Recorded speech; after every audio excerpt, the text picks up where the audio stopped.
the FDA and regulators around the world are starting to really understand, based on the preliminary data that we've presented, based on the ways that the funding is showing up and the ways our phase 2 and phase 3 studies are going, that we might actually succeed. And that they're going to have to really address this question of how to regulate psychedelic-assisted psychotherapy post-approval as a prescription treatment once it starts to scale, and that's a real challenge. And so I have been thinking a lot. It's both anxiety-provoking and very exciting, but I think there's a certain level now at the FDA in particular of trying to grapple with the fact that the kind of standards they put into place now are likely to be what's going to happen post-approval, and that they really need to think about the cultural impacts. And it's happening at the same time that the FDA is very much under, in some cases, justifiable criticism for what's been happening with the opiate crisis and other, the way that driven by the profit motive, driven by for-profit pharmaceutical companies, driven by all across the line, from the distributors, from the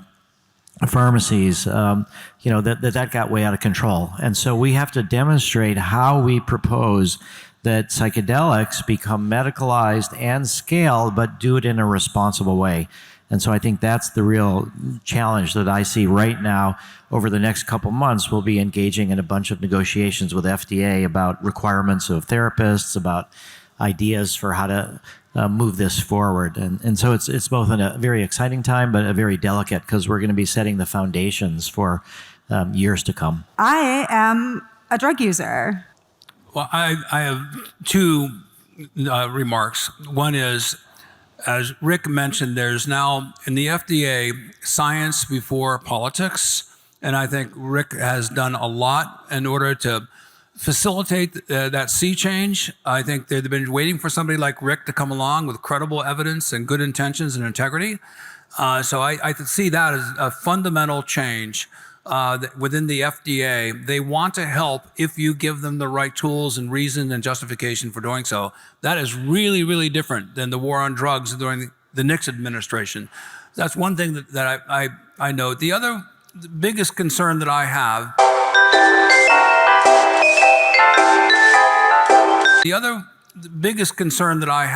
is the pump and dumpers.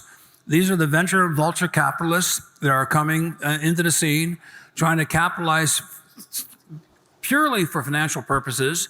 Even one of the members of the Shark Tank, literally, is becoming an investor. And these people are not imbued by the spirit and reverence of these psychedelics and these mushrooms. They don't see the long-term view. They're looking at being able to come into the scene, and what I expect, and there's probably some of them here right now who are keeping quiet, to be able to see what's happening in the psychedelic scene so they can mine information, and they'll look for opportunities and vulnerabilities. And what I suspect will happen in the next 2 years, you're going to see a half a dozen or a dozen competing companies who are already now seducing experts to get them involved, and the tables will turn. Once they see the vulnerabilities and they can exploit a vulnerability of an organization, they will do so purely for monetary purposes, because that's what motivates them. I think we all should be alert to that. The fork in the road that's really important for me, and it's also something we've talked about. Paul, you sort of talked about the profit motive and the venture capitalists. I think that there's a lot of benefits also from for-profit development, but it has to be where it's not like the way it was with the opiate epidemic, where profit above all. I think you can have mission-driven, ethical, for-profit distribution of psychedelics, and we have to sort of be on the alert that both the for-profits and the non-profits stay focused on the mission, which is mass mental health and fairness and equity. I hope that by the end of 2024, we will have long convinced Rick that, in fact, allowing drugs to be distributed in for-profit models is less than ideal, and that we should be looking at other economic models like the pollination method, like B Corps, which, of course, recognizing the MAPS Corp, but that there are very compelling reasons to look to cooperative economic models and new economic models as a way to ensure that we are building new systems by which we can start to examine that relationship more closely rather than allow profit incentives to be part of that work. We talk about alternative models, and I want to just name some things out there, that these clinics might have tiered access systems, so some people have no cost and some people pay what they can pay and pay a bit more. Let's also name systems like, we were just speaking earlier about in Catalonia in Spain, they have cannabis social clubs, right, where they're community-based spaces where people go to get medicine. And I think that this model is really key in the psychedelic context because community integration is really so essential.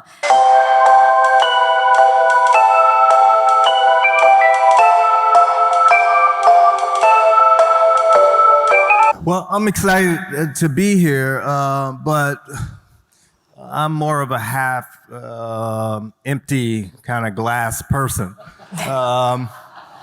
That's why I hang out with Rick, because he's the opposite.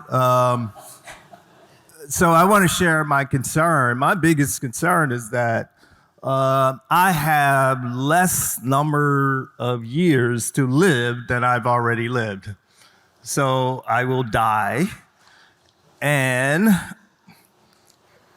drugs will still be illegal as a result of less than smarter people than me in pharmacology keeping them illegal. That's my biggest concern. My biggest concern is that I can't use the substances that I like to use, and I'm forced to use, for recreational purposes, alcohol. And being a pharmacologist is kind of insulting.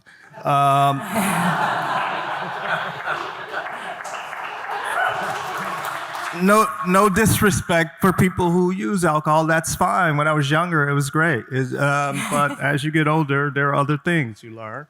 So I think about the folks who were the revolutionaries who began the country. One of their concerns were that, particularly the smart, wealthy people, they were concerned that they were being led by people who were unfair and who were less than smarter than them. And so they had a revolution. And so that's my concern, is how do I start a revolution to... Well, first, Carl, I just want to say that I think the revolution has already started. And I think we deserve, the CIA deserves a lot of credit for dosing Ken Kesey and others 50 years ago and sparking kind of a revolution in consciousness that it's now taken us 50 years to overcome the backlash and start to make more progress. I really hate to speak.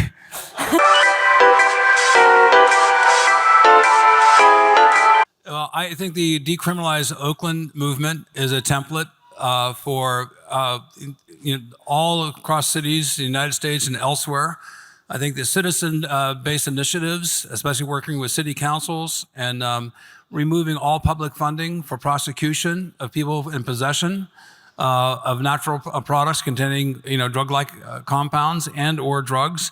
I think that type of citizen initiative is a grassroots, a mycelial network that is just connecting and coming up from the underground. I see that as something that I think portends of what I hope to be a revolution of myco-warriors spreading across the planet to be able to heal environments and also be able to use mushrooms as healing medicines for the soul. And I think that what I have noticed is that mycelium has become the zeitgeist of our time.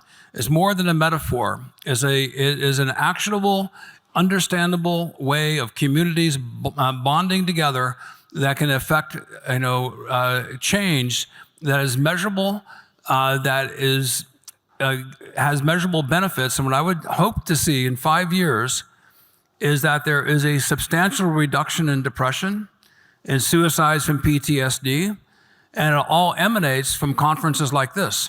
And I think that this is just the beginning. I am a drug user.